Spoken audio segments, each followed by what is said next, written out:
ان کے مخارج کے ساتھ اس طرح ادا کریں، اس طرح پڑھیں جس طرح اللہ نے نازل کیا. وَقُرْآنًا فَرَقْنَاهُ لِتَقْرَأَهُ عَلَى النَّاسِ عَلَى مُكْثٍ وَنَزَّلْنَاهُ تَنزِيلًا. اس قرآن کو ٹھہر ٹھہر کر پڑھیں. تو کتاب اللہ کی تلاوت کا بھی اللہ نے انداز بتلا دیا. اللہ نے قرآن مجید کی قرأت کرنے کا، اس کو پڑھنے کا انداز بتلا دیا کہ ٹھہر ٹھہر کے پڑھیں، ترتیب کے ساتھ پڑھیں اور تجوید کے ساتھ پڑھیں اور اسی طرح پڑھیں جس طرح اللہ نے اس کو نازل کیا. اور آج افسوس کے ساتھ کہنا پڑتا ہے کہ قرآن مجید قرآن مجید میں غور و فکر کرنا اور قرآن مجید کو اپنے لیے دستور حیات بنانا تو دور کی بات ہے. آج بہت سارے مسلمان کثرت کے ساتھ ایسے مسلمان کہ جو اس کتاب اللہ کی تلاوت نہیں کرنا جانتے، کتاب اللہ کو پڑھنا تک نہیں جانتے، کتاب اللہ کو کس طرح سے پڑھنا ہے، اس کی قرأت، اس کی تلاوت کس طرح سے کرنی ہے، وہ یہ بھی نہیں جانتے.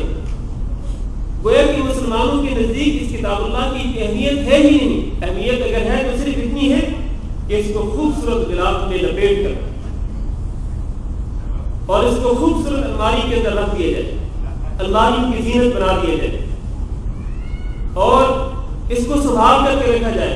اور کبھی کبھار ہفتہ میں ایک بار یا مہینے میں 2 بار اس کو اٹھا کر اس کو کھولنا نہیں بلکہ اس کو اٹھا کر اس کو اپنے سینے سے لگا دیا اور اس کو چوم دیا جائے. بس یہی عظمت ہے آج بہت سارے مسلمانوں کے دلوں میں قرآن مجید کہ اس کو اٹھا کر اپنے سینے سے لگا لیا جائے، اس کو چوم دیا جائے، بس یہی کافی ہے. اس کو کھولنا، اس کو پڑھنا، اس میں غور و فکر کرنا، اس کو دستور حیات بنانا یہ دور کی بات ہے. تو قرآن مجید کے نزول کے مقاصد میں سے پہلا مقصد کیا ہے کہ اس کتاب کو آپ پڑھیں، اس کی تلاوت کریں، اس کی قرأت کریں اور اس طرح پڑھیں جس طرح کہ اس کو پڑھنے کا حق ہے. دوسرا مقصد یہ ہے کہ آپ اس قرآن مجید میں غور و فکر کریں، تدبر کریں، اس کو سمجھنے کی کوشش کریں.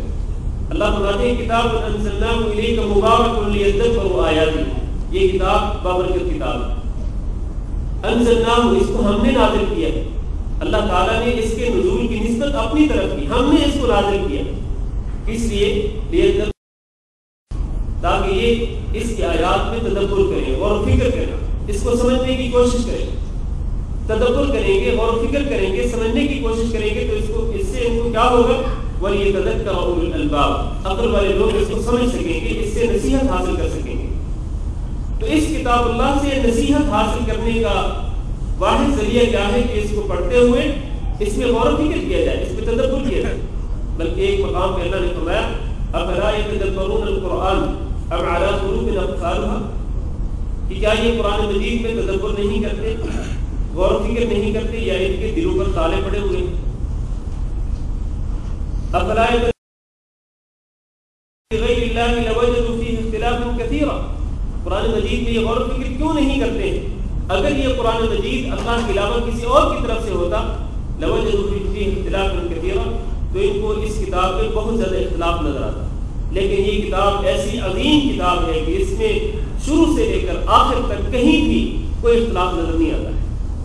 یہ کتاب اختلاف سے پاک ہے، تضاد بیانی سے پاک ہے. اس میں ایسا نہیں ہے کہ پہلے پارے میں کوئی ایک حکم ہو اور پھر اس کے بعد 3-4 پارے آگے جا کر کے پھر وہ پہلے حکم کے خلاف اس کے الٹ کوئی اور حکم آ جائے. یہ ایسا نہیں ہے.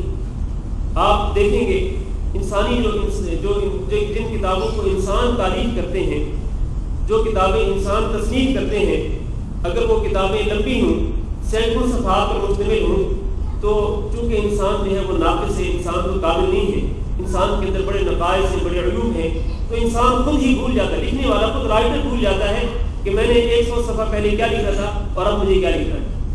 لہٰذا اس کتاب میں عموماً بڑی کتابوں کے اندر تضاد بیانی نظر آتی ہے، یا اس میں ان کتابوں میں اختلاف نظر آتا ہے کہ پہلے ایک حکم اور آگے جا کر کے اس کے الٹ اور حکم ہو، کوئی اور چیز بیان کی گئی ہوگی. تو تضاد بیانی جو ہے یہ انسانی کتابوں کے اندر ہے، اختلاف انسانی کتابوں کے اندر نظر آتا ہے، لیکن یہ کتاب اللہ جو ہے، اللہ کی کتاب جو ہے، یہ اختلاف سے پاک ہے. لا يأتيه الباطل من بين يديه ولا من خلفه تنزيل من حكيم حميد. تو اللہ رب العزت نے قرآن مجید میں تدبر کرنے کی دعوت دی، غور و فکر کرنے کی دعوت دی اور قرآن مجید کو سمجھنے کی دعوت دی. لہذا ہمیں اللہ رب العزت کی اس دعوت پر لبیک کہتے ہوئے ہمیں قرآن مجید کو سمجھنا چاہیے، اس کے الفاظ اور اس کے معنی پر غور و فکر کرنا چاہیے تاکہ ہم اس سے نصیحت حاصل کر سکیں۔ یہ کتاب جو ہے یہ کتاب نصیحت ہے، یہ کتاب ہدایت ہے، یہ کتاب شفا ہے۔ اب میں آپ سے پوچھتا ہوں کہ جب اللہ تعالیٰ نے اس کتاب کو کتاب ہدایت بنایا ہے، الف لام میم ذالک الکتاب لا ریب فیہ ھدی للمتقین، کہ یہ متقین کے لیے ہدایت ہے۔ یہ ہدایت کا باعث کس طرح سے بن سکتی ہے؟ اگر ایک مسلمان اس کتاب کو نہ پڑھنے کی زحمت کرے، نہ اس میں غور و فکر کرنے کی زحمت کرے، نہ اس میں تدبر کی زحمت کرے، تو یہ کتاب اس کے لیے باعث ہدایت کس طرح سے ہوگی؟ ایسا ہرگز نہیں ہو سکتا ہے۔ یہ کتاب باعث ہدایت اور باعث نصیحت انہی لوگوں کے لیے ہے کہ جو اس کو پڑھتے ہیں اور اس میں غور و فکر کرتے ہیں، اور یہ کتاب باعث شفا بھی انہی لوگوں کے لیے ہے کہ جو اس کتاب کو کتاب شفا سمجھتے ہیں اور اس کو پڑھتے ہیں، اس میں غور و فکر کرتے ہیں، اس پہ عمل کرتے ہیں۔ ورنہ عام لوگ اس سے شفا حاصل نہیں کر سکتے ہیں۔ آپ دیکھیں نا، اگر ایک مریض ایک ڈاکٹر کے پاس جائے اور اپنی مرض کے بارے میں، اپنی بیماری کے بارے میں ڈاکٹر کو بتائے کہ یہ بیماری ہے، ڈاکٹر اس کی بیماری کے بارے میں اس سے سن کر اور اس کا چیک اپ کرنے کے بعد اس کے بارے میں ایک نسخہ تجویز کر دیں کہ آپ یہ دوائی بھی استعمال کریں، یہ دوائی بھی استعمال کریں، یہ دوائی بھی استعمال کریں، پورا طریقہ کار بتلا دیں کہ آپ نے یہ گولی صبح کے وقت کھانی ہے، یہ شام کے وقت کھانی ہے، یہ دوائی آپ نے فلاں وقت استعمال کرنی ہے، یہ فلاں وقت استعمال کرنی ہے، اتنی مدت آپ نے یہ کورس کرنا ہے، پورا طریقہ کار، پورا علاج کو وہ اس کے لیے ترتیب کر دیں، اس کو مرتب کر دیں۔ اب یہ جس پیپر پہ ڈاکٹر نے وہ نسخہ لکھ دیا، اس کو لے کر کے اپنی جیب میں ڈال دیں، اس کو لپیٹ کر خوبصورت غلاف میں اس کو لپیٹ کر کے اس کو اپنی جیب میں ڈال دیں۔ کیا خیال ہے؟ اور وہ جیب میں ہی رہے، نہ اس نے اس کو پڑھا، نہ اس کو پڑھنے کے لیے کسی کو پیش کیا، نہ ہی وہ دوائی لی، نہ اس کو سمجھنے کی کوشش کی، نہ وہ علاج کیا۔ کیا خیال ہے کہ یہ نسخہ ڈاکٹر سے لکھوانے کے بعد جیب میں ڈالتے ہوئے، چاہے یہ مہینوں سالوں اس کو جیب میں ڈالے رکھے، تو کیا اس کو اس نسخے سے شفا حاصل ہو سکتی؟ کیا خیال ہے؟ نہیں ہو سکتی۔ جب تک کہ وہ اس نسخے کو کسی میڈیکل اسٹور پہ نہیں لے کے جائے گا، جب تک وہ دوائی نہیں خریدے گا، جب تک وہ دوائی حاصل نہیں کرے گا، جب تک وہ ڈاکٹر کی تجویز کے مطابق وہ اس علاج کو کرے گا نہیں، مکمل نہیں کرے گا، کورس مکمل نہیں کرے گا، اس وقت تک اس کو شفا نہیں حاصل ہو سکتی۔ بالکل اسی طرح سے میرے بھائیو، یہ کتاب جو ہے، یہ قرآن مجید، یہ کتاب شفا ہے۔ اللہ نے قرآن مجید میں فرمایا قل هو للذین آمنوا ھدی وشفاء، کہ یہ جو کتاب ہے قرآن مجید، یہ ایمان والوں کے لیے ہدایت کا باعث بھی ہے اور یہ شفا بھی ہے۔ لیکن یہ شفا کب ہوگی؟ یہ تبھی شفا ہوگی، یہ ہماری روحانی اور جسمانی بیماریوں کے لیے شفا تبھی بنے گی یہ کتاب، جب ہم اس کتاب کو کھول کر اس کو پڑھنے کی زحمت کریں گے اور جب ہم اس میں غور و فکر کریں گے۔ جب تک ہم اس کو سمجھیں گے نہیں، اس میں تدبر نہیں کریں گے، ہماری روحانی بیماریوں کا خاتمہ نہیں ہو سکتا۔ اس سے ہمیں جب تک نصیحت نہیں حاصل ہوگی، وہ روحانی بیماریاں جو ہیں وہ ختم نہیں ہو سکتی۔ تو اس لیے یہ ضروری ہے کہ اس کتاب اللہ کو پڑھنے کے ساتھ ساتھ، اس کی تلاوت کے ساتھ ساتھ اس میں غور و فکر کیا جائے۔ یہ رمضان مبارک کا مہینہ ہے، اس میں بہت سارے مسلمان قرآن مجید کے کئی ختم کرتے ہیں، بار بار قرآن مجید کی تلاوت کرتے ہیں، الفاظ کی تلاوت کرتے ہیں، الفاظ کو پڑھتے ہیں، اور یہ بہت اچھی بات ہے۔ قرآن مجید کے الفاظ کو پڑھنا چاہیے، قرآن مجید کی قرآن کو تلاوت کرنی چاہیے، بہت اچھی بات ہے، کیونکہ ایک ایک حرف کی تلاوت پر اور ایک ایک حرف کی قرآن پر آپ کو 10 نیکیاں ملتی ہیں، اور کئی بار قرآن مجید کے ختم بھی کرنے چاہیے۔ یہ بہت اچھی بات ہے، خصوصاً رمضان کے مہینے میں۔ لیکن میرے بھائی، یہ کافی نہیں، یہ ہرگز کافی نہیں۔ آج مسلمانوں نے اسی چیز کو کافی سمجھ لیا ہے، اور بلکہ وہ کئی لوگوں کو ہم دیکھتے ہیں کہ وہ فخریہ طور پر بیان کرتے ہیں کہ میں نے اس پورے رمضان کے مہینے میں اتنے ختم کیے۔ اگر ان سے پوچھا جائے کہ آپ نے کتنی آیتوں کا مفہوم سمجھا، کتنی آیتوں کے معانی میں، مفاہیم میں غور کیا آپ نے، کتنے احکامات آپ نے جانے قرآن مجید کی تلاوت کے ذریعے، جب آپ قرآن مجید پڑھ رہے تھے، قرات کر رہے تھے، آپ نے کتنے احکامات اللہ تعالیٰ کے معلوم کیے، کس حد تک آپ نے دین کی سمجھ حاصل کی؟ تو جواب جو ہے وہ صفر ہوگا، کچھ نہیں ہوگا۔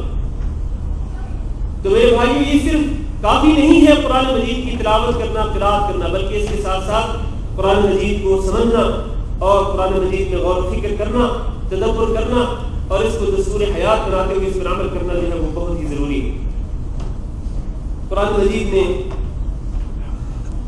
غور و فکر کرنے کے لیے قرآن مجید کی تعلیم حاصل کرنا یہ بہت ہی عظیم عمل ہے۔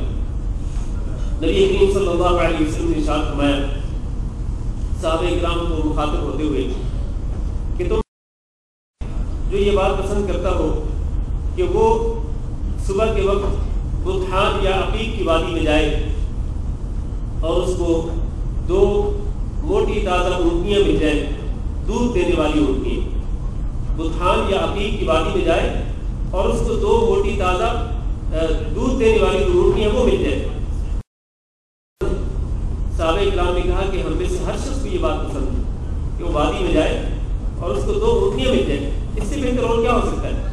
رسول اکرم صلی اللہ علیہ وسلم نے فرمایا کہ فَلَا يَقْرُ أَحَدُكُمْ كُلَّ يَوْمٍ إِلَى الْمَسْجِدِ فَيَتَعَلَّمُ آيَتَيْنِ مِنْ كِتَابِ اللَّهِ خَيْرٌ لَهُ مِنْ نَاقَتَيْنِ کہ تم میں سے کوئی شخص اگر مسجد میں چلا جائے اور مسجد میں جا کر کے وہ صرف 2 آیتوں کی تعلیم حاصل کر لے، 2 آیتوں کا علم حاصل کر لے کہ 2 آیتوں کو پڑھنا سیکھے اور پڑھنے کے ساتھ ساتھ وہ ان 2 آیتوں کا معنی مفہوم بھی سمجھ لے کہ ان 2 آیتوں میں اللہ تعالیٰ نے کیا کہا ہے، اللہ کی مراد کیا ہے، اللہ کا مقصود کیا ہے، کیا فرمانا چاہتے ہیں، اس نے یہ سارا کچھ سیکھ کیا 2 آیتوں کے ذریعے، خیر لہ من ناقتین، تو یہ اس کے لیے بہتر ہے 2 اونٹنی سے۔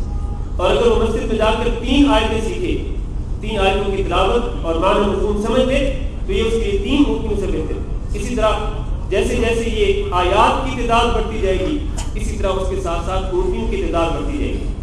تو رسول اکرم صلی اللہ علیہ وسلم نے اس حدیث مبارک میں قرآن مجید کی 2 آیتوں کا علم حاصل کرنے کی ترغیب دی کہ آپ میں سے ہر شخص 2 اونٹنیاں روزانہ لینا چاہتا ہے تو اس سے بہتر کیا ہے کہ مسجد میں جائیں اور 2 آیتوں کا علم حاصل کر لیں۔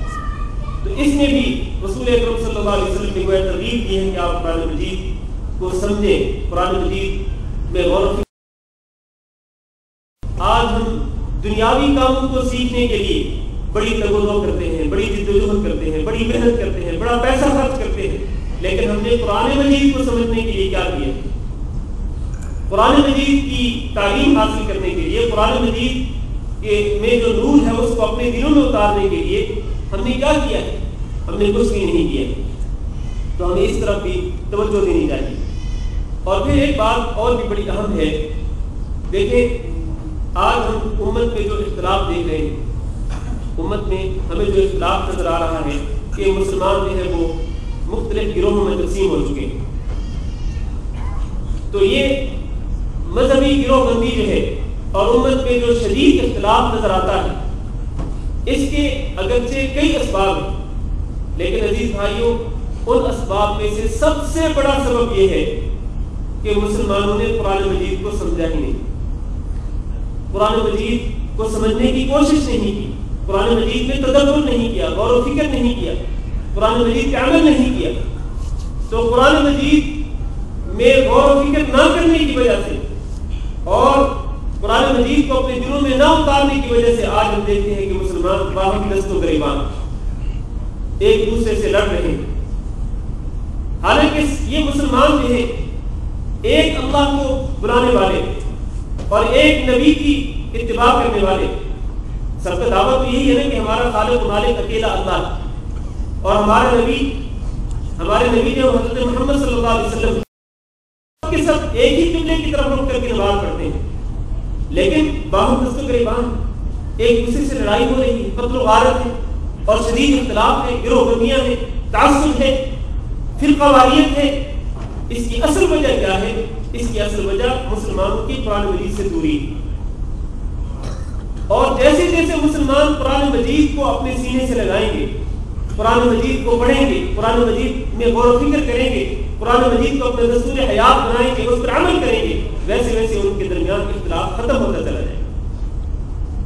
اس کی سب سے بڑی دلیل وہ اولین مسلمان جب قرآن مجید نازل ہوا ان لوگوں نے قرآن مجید کو نہ صرف پڑھا بلکہ قرآن مجید کو اپنے سینوں میں اتارا، اس پہ غور و فکر کیا، اس پر عمل کیا، عملی دستور بنایا اس کو، تو ان میں کوئی اختلاف نہیں تھا۔ اگر کہیں کوئی اختلاف ہوتا بھی تھا تو وہ اس کتاب اللہ کی روشنی میں اور رسول اکرم صلی اللہ علیہ وسلم کے فرامین کی روشنی میں